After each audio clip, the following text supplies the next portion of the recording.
Bueno, alumnos, buenas tardes.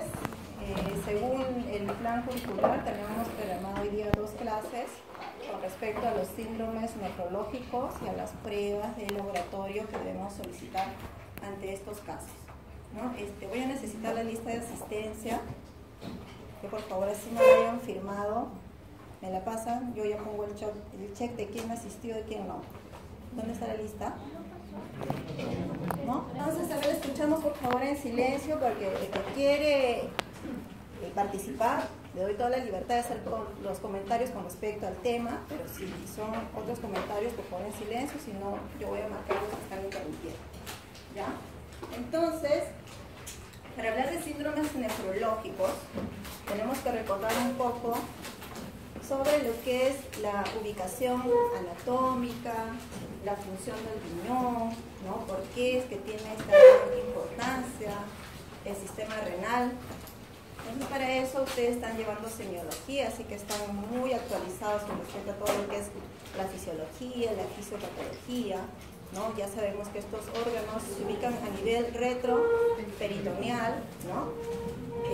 Tienen un peso aproximado entre 150 a 170 gramos, ¿no? Su función es muy importante porque nos permite que limpiar todo nuestro plasma, eliminar los desechos, ¿no? Estos compuestos nitrogenados, para que mantengamos un nivel balanceado a nivel hídrico, electrolito, ¿no?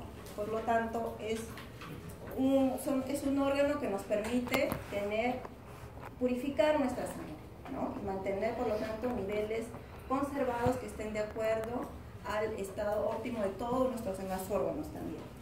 Entonces, cuando hablamos de síndrome nefrológico, nos referimos a que el paciente presenta manifestaciones clínicas y a su vez manifestaciones laboratoriales, porque ustedes van a estar interpretando las pruebas de laboratorio, que corresponden a que tienen ya alteraciones a nivel de la estructura, ¿no? Y de las funciones del riñón. Cuando hablamos de síndromes nefrológicos, estos síndromes los vamos a agrupar en 2 tipos, en los síndromes glomerulares y los síndromes tubulares, ¿ya? Entonces, cuando hablamos de síndromes nefrológicos, los separamos en 2 grandes grupos, síndromes glomerulares y síndromes tubulares. Dentro de los síndromes glomerulares vamos a considerar lo que es el síndrome nefrítico, el síndrome nefrótico, y dentro de los síndromes tubulares vamos a considerar la nefritis intersticial, la necrosis tubular aguda, la insuficiencia renal aguda, crónica. ¿Ah? Entonces vamos a empezar por lo que es los síndromes glomerulares, síndrome nefrótico y nefrítico. Existe diferencia entre ambos síndromes, ¿verdad? Ustedes ya semiológicamente deben haberlo tocado y me he dado cuenta que lo conocen muy bien porque cuando hemos desarrollado el conversatorio del caso clínico, uno de estos diagnósticos, tenían muy presentes los criterios para hacer el diagnóstico de cada uno de los casos. Las enfermedades glomerulares pueden ser de etiología primaria o secundaria, ¿no? Las primarias generalmente van a tener una causa inmunológica, ¿no? Una alteración inmunológica, por ahí una causa autoinmune, y las secundarias, ¿está abierto? Perdón. Las secundarias se deben a un agente, no a una noxa, ya sea una infección, buenas tardes, una infección, un antibiótico, por ahí una enfermedad crónica, una enfermedad sistémica que esté lesionando el glomérulo. Entonces, cuando tenemos enfermedades glomerulares, el paciente va a presentar todos estos signos y síntomas, ¿no? ¿Qué vamos a evidenciar dentro de lo que son exámenes de laboratorio, dentro de las pruebas de función renal? Vamos a encontrar, por ejemplo, proteinuria, ¿no? ¿Por qué va a presentar proteinuria ante estas enfermedades glomerulares? Porque se altera lo que es la permeabilidad capilar. ¿Por qué puede presentar hematuria? Porque hay ruptura de la pared capilar. Insuficiencia renal, porque va a haber disminución de la filtración glomerular. Oliguria o anuria, ¿no? Porque a nivel de este sistema renal nos ayuda a eliminar, a filtrar el plasma y a colectar la orina, ¿no? Se altera esta función, entonces el paciente va a presentar oliguria o anuria. Edemas, ¿por qué edemas?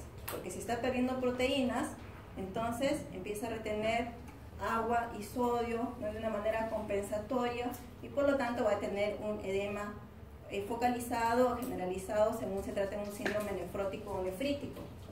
Hipertensión también por alteración de la homeostasis renal. Entonces, cuando hablamos específicamente del síndrome nefrítico, aquel paciente a nivel del glomérulo va a presentar edema glomerular, lo que lleva a que disminuya la filtración glomerular. El daño a nivel de las asas glomerulares va a ocasionar que el paciente presente proteinuria y hematuria, disminución de la excreción renal de sodio y agua y por lo tanto edema. Un paciente con síndrome nefrítico va a tener proteinuria, hematuria, edemas.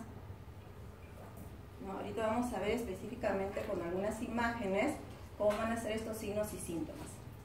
Continuando con lo que son las causas del síndrome nefrítico, las causas de glomerulonefritis primaria dijimos aquellas que tienen probablemente causa inmunológica o autoinmune, como viene a ser la glomerulonefritis por depósitos de inmunoglobulina A, la glomerulonefritis membrano-proliferativa, aquellas que están asociadas a infecciones. No es muy frecuente un síndrome nefrítico por una infección post-estreptocócica. No sé si han llegado a ver algún caso dentro de sus rotaciones, pero es muy frecuente que encontremos pacientes hospitalizados, ya sean niños, adolescentes, que han tenido una infección por estreptococo y que estén presentando el síndrome nefrítico. Y también se asocia con enfermedades sistémicas que mencionamos, ¿no?, como lo que es lupus, vasculitis, crioglobulinemia, microangiopatía trombótica. ¿Qué triada va a presentar el paciente con síndrome nefrítico? Proteinuria, hematuria, disminución del filtrado glomerular, ¿no? Dijimos una infección previa, ya sea faringoamigdaliana o cutánea por estreptococo, ¿no? Es frecuente que se asocie a estos dos tipos de infecciones, ya sea faringoamigdaliana o infección en piel. Bueno, aquí hay una imagen de lo que vemos en orina, de segmento urinario, ¿no?, para que recuerden esto de la hematuria, ¿no? Se supone que un examen muy básico dentro de los exámenes de laboratorio, el examen completo de orina, un sedimento urinario, si lo piden específicamente como sedimento urinario, nos va a permitir corroborar si presenta o no hematíes y nos van a informar un recuento, ¿no? Está que el paciente refiere que está mencionando de un color rojizo o que ustedes tengan al paciente hospitalizado y puedan evidenciar esa orina de color rojiza, que es lo que nos demuestra y nos corrobora el examen, el sedimento urinario, ¿no?, de que están presentes los hematíes. Entonces, dentro de las manifestaciones clínicas va a ser una macrohematuria en un 30-50% de los casos.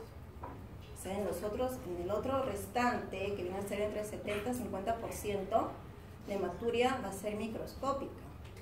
¿Ah? Es macrohematuria, es decir, que físicamente yo la evidencio solo en este porcentaje, el 30-50%. El resto del porcentaje dentro del síndrome nefrítico no la evidencio, va a ser un hallazgo dentro del resultado del sedimento urinario.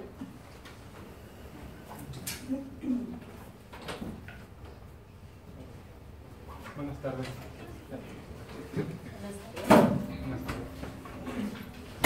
Así también mencionamos que previamente puede haber tenido infección por estreptococo, ¿no? En el caso de la infección faringoamigdaliana, generalmente ha sido 2 a 3 semanas antes, ¿ya? Eso para que lo consideren como datos importantes dentro de los antecedentes que les refiere el paciente. Y dentro de una infección cutánea, se va a haber presentado entre 4 a 6 semanas antes de que el paciente esté presentando los signos del síndrome nefrítico, ¿ya?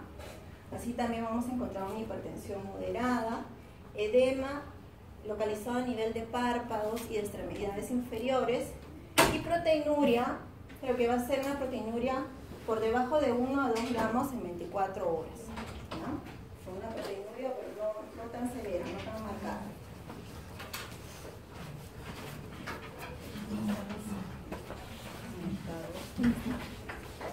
¿Ya regresaron los que salieron para la revisión del examen?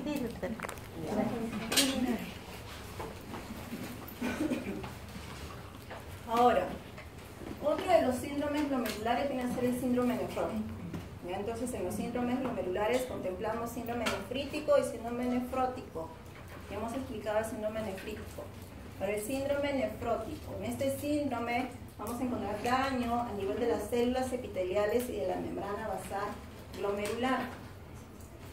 Dentro de las causas de etiología, el 25% de los casos va a ser un síndrome nefrótico primario y el 75% va a ser secundario a enfermedades malignas como leucemia, linfomas, sarcoma, a enfermedades infecciosas crónicas como paludismo, sífilis, brucelosis. Miren la brucelosis, que es frecuente en nuestra población, ¿no? Una brucelosis me puede causar síndrome nefrótico. Enfermedades cardiovasculares como pericarditis, trombosis de arterias renales, trombosis de venas renales, secundaria por glomerulonefritis primarias, por glomerulopatías asociadas a diabetes, amiloidosis, asociada al consumo de drogas, ¿no? O una terapéutica por drogas. Entonces, ¿qué va a presentar clínicamente un paciente con síndrome nefrótico? Va a tener pérdida de proteínas, ¿no? En este paciente va a encontrar proteinuria, una proteinuria mucho más marcada que la proteinuria del síndrome nefrítico, ¿no? En este caso, en los valores que les han mencionado, los que ustedes han leído, ¿hasta cuánto podemos perder de proteínas en un síndrome nefrótico? 3.5. 3.5. 3 o hasta 3.5 miligramos. Gramos, ¿no? Gramos en 24 horas. Entonces el paciente, por la pérdida de proteínas, a nivel de sangre vamos a tener hipoalbuminemia. Lo que quiero decir que si yo pido un dosaje de proteínas totales, proteínas fraccionadas, ¿no? Mi recuento total de proteínas va a estar disminuido. Y si hago la interpretación del recuento fraccionado, va a ser a predominio de ¿qué? De déficit de albúmina. Porque ustedes les entregan un resultado de proteínas totales y así también la medición de albúmina y globulina, ¿no? En este caso va a ser pérdida de ¿qué? De albúmina, hipoalbuminemia. Por lo tanto, el paciente va a presentar edema, un edema muy marcado, un edema que puede ser hasta generalizado, puede llegar a presentar anasarca, ¿ya? A diferencia del nefrítico, que solo tiene localización más localizada a nivel de párpados y miembros inferiores. Y también a nivel de laboratorio vamos a encontrar hiperlipidemia. ¿Y por qué la hiperlipidemia? ¿No? ¿Por qué será? Porque a nivel compensatoria de nuestro organismo, una respuesta de tratar de compensar esa pérdida de proteínas plasmáticas, nuestro hígado empieza a sintetizar otras proteínas, que son las lipoproteínas, ¿no? Entonces estas lipoproteínas se elevan. Por eso es que un paciente con síndrome nefrótico va a tener hiperlipidemia. Entonces dijimos, voy a encontrar proteinuria, ¿no? Que puede ser mayor a 3 inclusive, hasta 3.5 gramos en 24 horas. Hipoalbuminemia, si solicitamos un dosaje de proteínas en sangre. Edemas a nivel del examen físico. Hiperlipidemia, quiero decir que vamos a encontrar colesterol total por encima de 200 miligramos por decilitro y triglicéridos mayor a 150 miligramos por decilitro. Lipiduria. ¿Cómo es esto de lipiduria? El paciente entrega la muestra de orina y yo voy a evidenciar al examen físico de la orina como una superficie grasa. ¿Ya? Una superficie grasa en la muestra que si yo estoy juntando criterios para síndrome nefrótico, esto haría correlación con lo que espero encontrar. Pero no es algo que normalmente se informe dentro de un reporte de orina completa, ¿ya? Más bien, si ustedes lo sospechan, pueden hacerle recolectar la muestra del paciente en su servicio, si estuviera hospitalizado, y observar si se forma esa capa de grasa. Si no se puede evaluar correctamente, o pedirle al laboratorio que le apoye en hacer esa lectura, porque en realidad dentro de los exámenes de la tira reactiva, las pruebas bioquímicas, no voy a poder, no tengo ningún cojinete para evaluar la presencia de colesterol o triglicéridos en la orina. Es algo que se evidencia solo físicamente haciendo este examen de la muestra de orina que ha recolectado el paciente. Entonces hacemos una comparación entre estos dos síndromes glomerulares, nefrótico y nefrítico. En el nefrítico vamos a encontrar proteinuria leve que va a ser menor a 3.5 gramos. En el nefrótico una proteinuria masiva mayor a 3.5 gramos. En el nefrítico edema de inicio facial que no se va a generalizar. En el nefrótico edema de inicio facial pero que puede llegar a generalizarse en las arcas. En el síndrome nefrítico no va a haber hiperlipidemia, en el nefrótico sí, hiperlipidemia. En el síndrome nefrítico voy a encontrar hematuria y oliguria. En el síndrome nefrótico, lipiduria. En el síndrome nefrítico, hipertensión arterial. En el nefrótico no hay hipertensión arterial. Ahora, pasamos entonces al segundo grupo de los síndromes nefrológicos. Vienen a ser los síndromes tubulares. Ya hemos explicado los síndromes glomerulares, pasamos a los síndromes tubulares. Dentro de los tubulares consideramos la nefritis intersticial aguda, necrosis tubular aguda, uropatía obstructiva, insuficiencia renal aguda, insuficiencia renal crónica. La necrosis tubular aguda tiene que ser la causa más común de la insuficiencia renal aguda. ¿Y qué va a presentar el paciente? Una lesión aguda sobre la célula tubular epitelial, ¿no? Que puede deberse a isquemia o exposición a algunas toxinas, ¿ya? En este caso, el paciente va a presentar elevación de los compuestos nitrogenados, ¿no? Lo que llaman también azoemia, ¿sí? Van a estar elevados lo que es la urea y la creatinina. ¿Cuál es el valor referencial normal que ustedes les han mencionado de urea y de creatinina? Yulisa Benítez ha venido. A ver, alumna. Por ahí, ¿recuerda hasta cuánto es la creatinina? 1.2.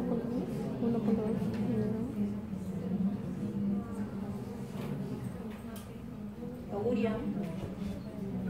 ¿No? Toribio Ango ha venido.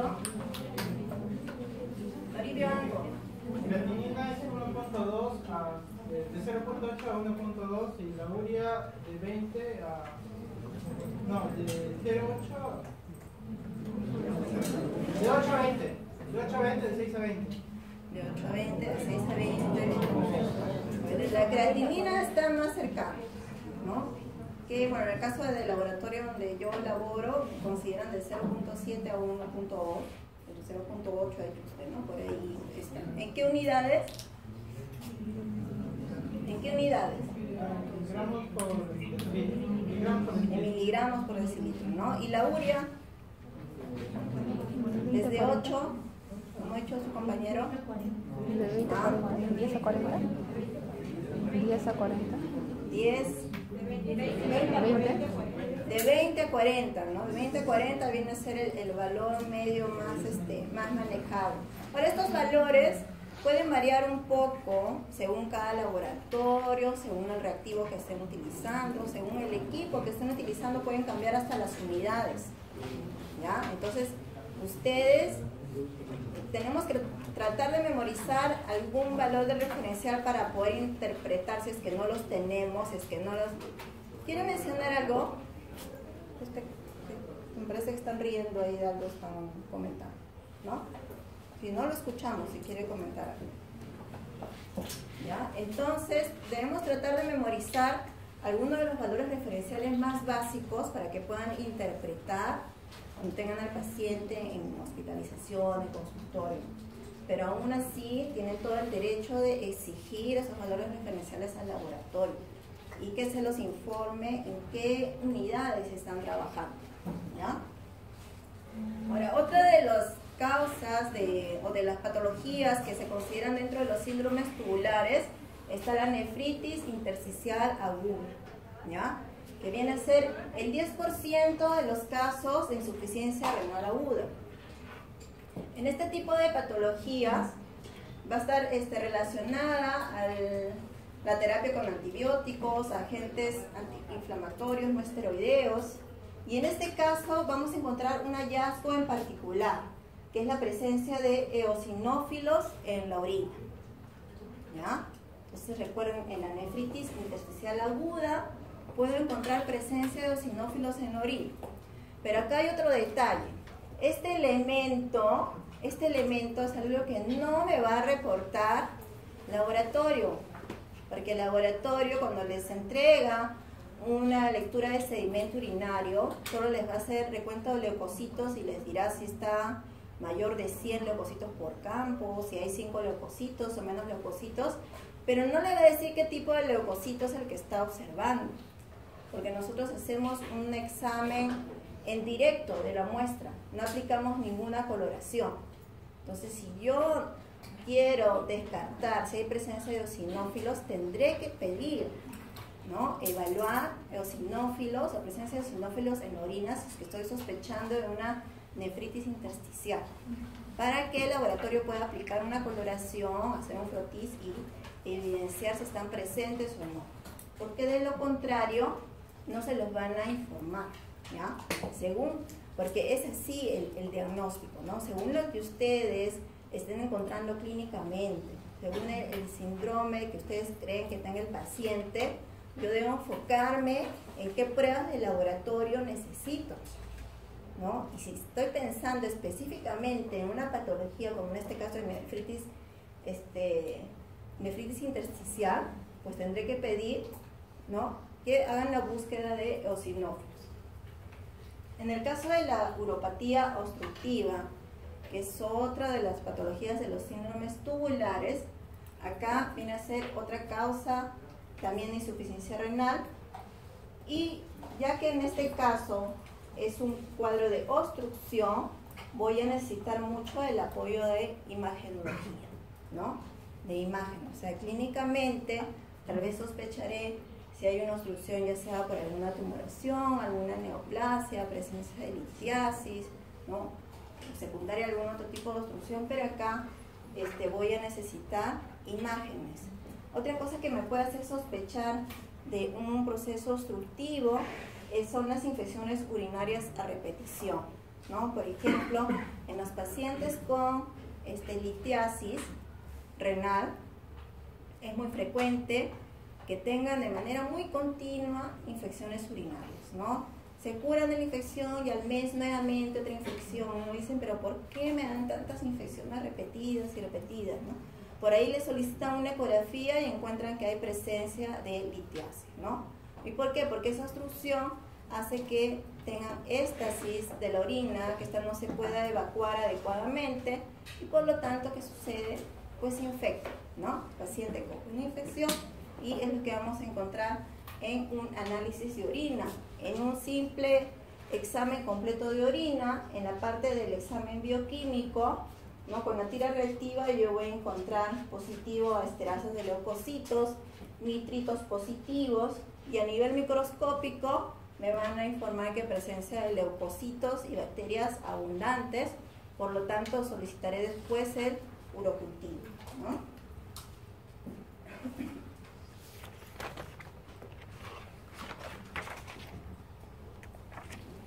Otra de las patologías de los síndromes tubulares viene a ser la insuficiencia renal aguda y la insuficiencia renal crónica.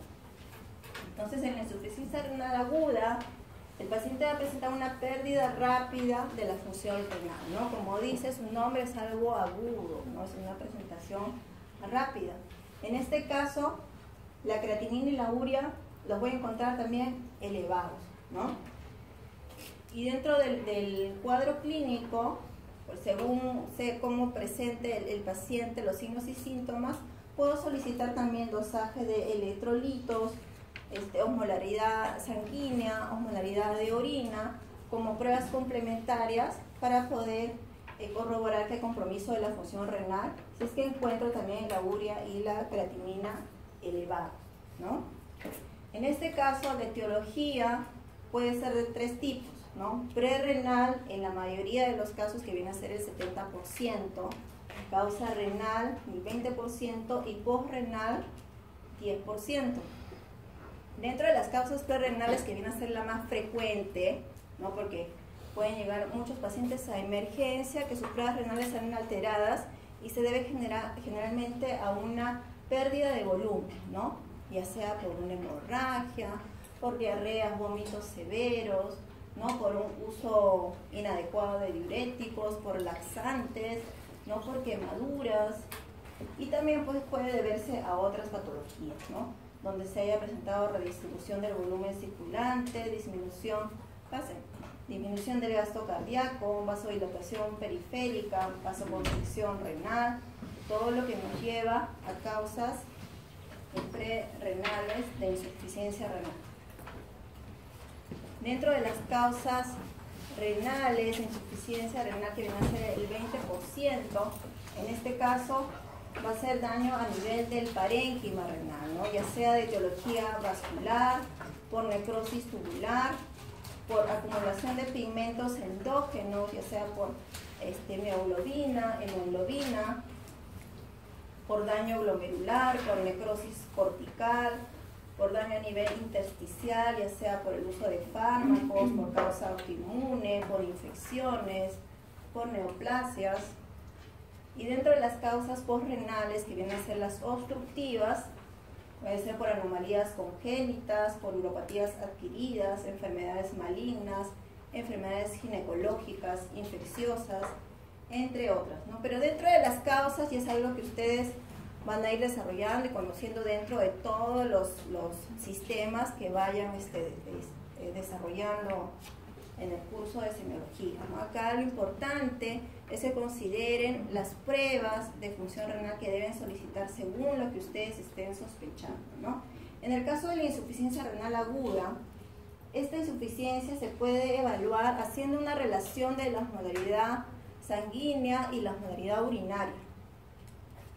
Refieren de que esta relación debe guardar cuando se encuentre en niveles normales, debe guardar una relación de 1:3, ¿no? Lo que quiere decir la osmolaridad sérica con este rango referencial de 280 a 310 miliosmoles y la osmolaridad urinaria hasta 930 miliosmoles.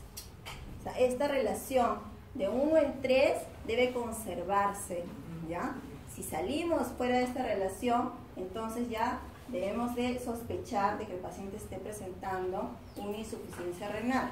Ahora, para poder evaluar la osmolaridad sérica de urinaria existe una fórmula, ¿no? Fórmulas que ahorita les voy a mostrar, para las cuales ustedes tienen que pedir dosaje de electrolitos, de glucosa. Entonces, en insuficiencia renal aguda se va a presentar en horas o días, ¿no? Por un deterioro brusco. Puede encontrar acumulación de los productos de desecho nitrogenado, alteraciones del equilibrio hidroelectrolítico ácido-base. Acá tenemos la fórmula de osmolaridad sérica, ¿no? Voy a pedir electrolitos en sangre, dosaje de sodio, de glucosa, de urea para la osmolaridad urinaria. Además necesito el potasio, ¿no? También glucosa, uremia. Acá tenemos los valores referenciales.